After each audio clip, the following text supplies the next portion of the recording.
Our next reader is Cathy Colborn. Cathy Colborn is an author at Bizarro Cult Press, an imprint of Journalstone Publishing. Her novel Weekly Therapy is due out at the end of the year. She is the creator of the literary magazine Philly Flash Inferno and creative director of On Scars and Tattoos, The Stories on Our Skin. She teaches English Comp for Atlantic Cape Community College and Camden County Community College. She lives in Haddon Township, New Jersey with her husband and 2 doxies, one on wheels, and she's an alum of Rosemont College. So, ready to get sailing? That's my therapist, and you guessed it, a deep sea fisherman. See what I did there, Jackie asked? Yeah, I guess so. He was carrying a thick folder. Standing next to me, his buttons even had anchors on them. Oh, bad joke, I know. Well, okay, let's get started on your weekly therapy session, he said. I scratched my head and said, okay, do you mind if I stand near the fake porthole? Doc, the waves make me relax. He nodded. That's fine, Jack. Just make sure you're speaking to the cell mic so it can pick you up. Okay, where to begin? I guess I had passed by Cinnamon Triple X Inferno for 10 years. Passed by it once a day for every X on the signage, or else I would have to circle around the building and make up the difference the next time. Usually my pattern was once in the early morning commute, once at the lunch cart, and then finally on the return home. Then it happened. I looked up from the steering wheel one day, this one turn on Market Street that was always stopped up with traffic, and then I saw them. The 3 X's on Cinnamon Inferno's new sign.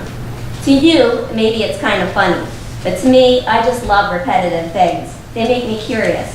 They make me want to do nothing else but whatever the numbers or letters are giving me, telling me what to do and how many times to do it. Some examples. I only eat ice cream on this tasty, twisty cone place because their address is 222. I go up to the counter on Mondays, get a scoop of vanilla with 2 cherries. I only get my suit pressed at the 111 A Suit Laundry. It isn't really a deal, I guess, if I'm only pressing 1 suit, but I feel like the sign is saying, this is the one place, this is the one place. This is the one place. Letters are great also. The only place that was with the double letter in my life was AA. But that was bullshit because I only drank because my freaking wife got on my nerves. I was sober the second she left.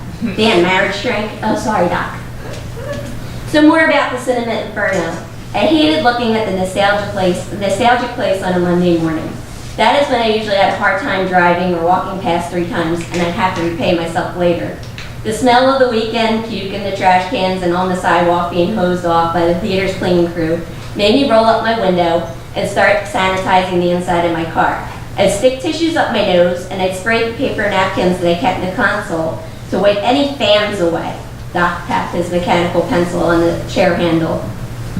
So, I would turn away from the porthole to look at him, but I'm sorry, Jack. Explain to me again what fans are, he asked. I tilted my head. He really disturbed my fake sunset.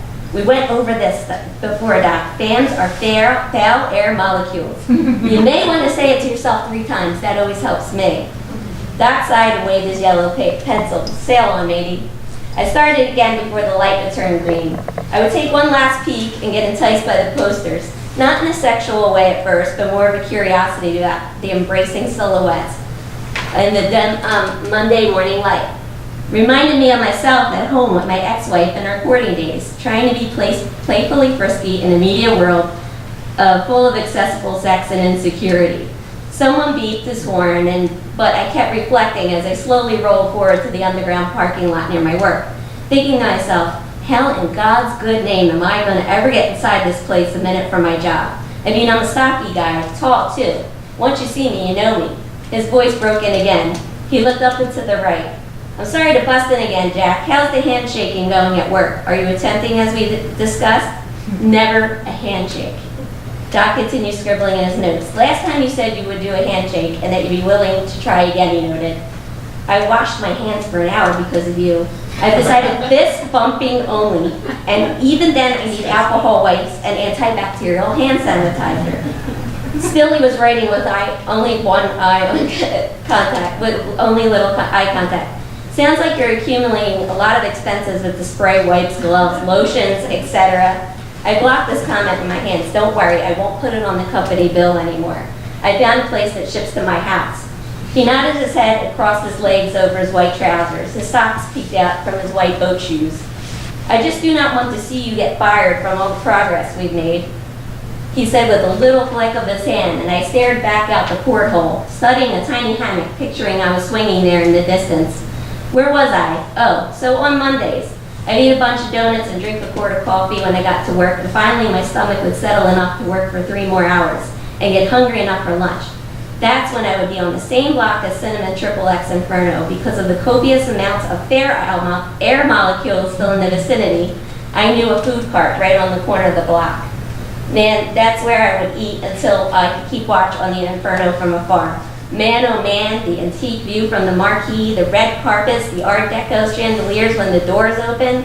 I pictured the antique burlesque arcade and the girls in red lipstick, red pillbox hats, red fishnets, and red pumps with Betty Page bangs. Anyway, there was something else new about Cinnamon and XXX Inferno the next morning. There were new red carpets and brass doorknobs, and even the antique glass was clean. Not that I would touch any of it physically. That would leave me in the bathroom with a vat of antibacterial cleanser for hours.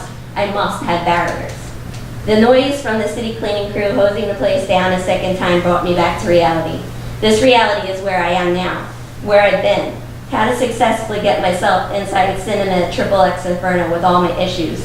It was my new obsession as I drove around one more time, hoping to save that last pass for later though. I found myself hitting the button on the screen of my Ford's dash. Hello, the voice said on my car speakers. Yeah, this is Jack. I'm sick. Sure, Jack, he replied and hit end. Wait, I called back. What? I wiped my forehead with the handkerchief as he answered again. You hung up on me. I didn't think I'd ever have to cover you in 10 years, Jack. Are you okay? Yeah, just real bad. Probably contagious. No, I don't want it spreading around here. Got it, thanks.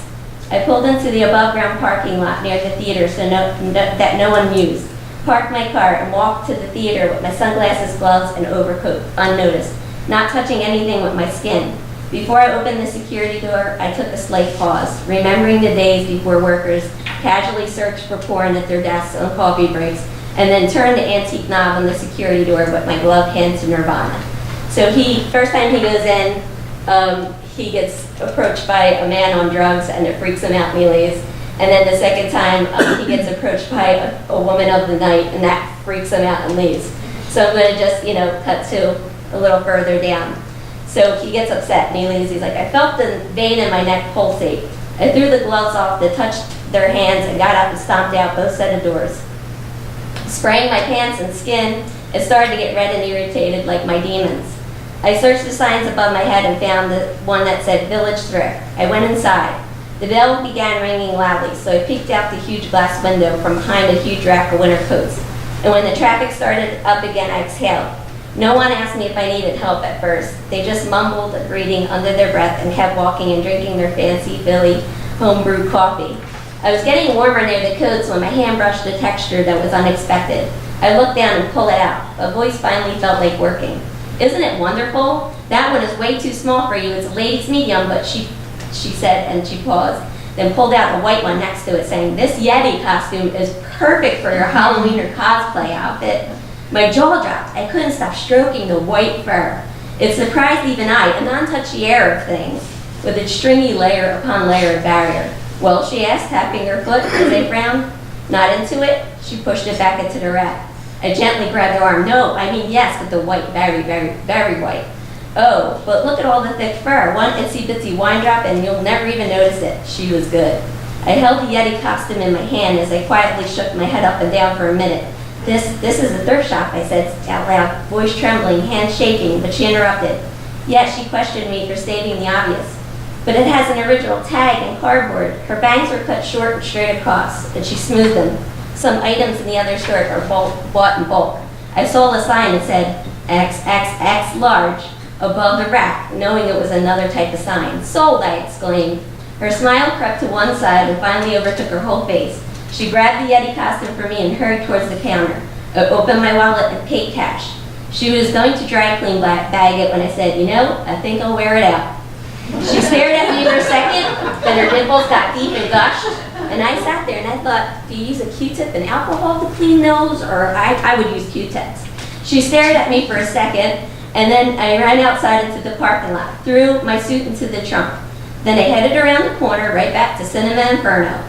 The young man at the counter straightened, put his hand under the counter, probably going for a weapon, but then when I smiled, he put his hands up. It took me a second to realize he didn't recognize me. I was baring my teeth and gums, like an arranged animal, like a confronted Yeti. Maybe his weapon wasn't loaded after all. Maybe he didn't want to go toe to paw with a mythical beast. Some fantasies are left uninterrupted. Besides, I pointed my furry fingers to the double doors. The young man shrugged his shoulders, relaxed, and then went back to lounging. Just another fantasy, his eyes said.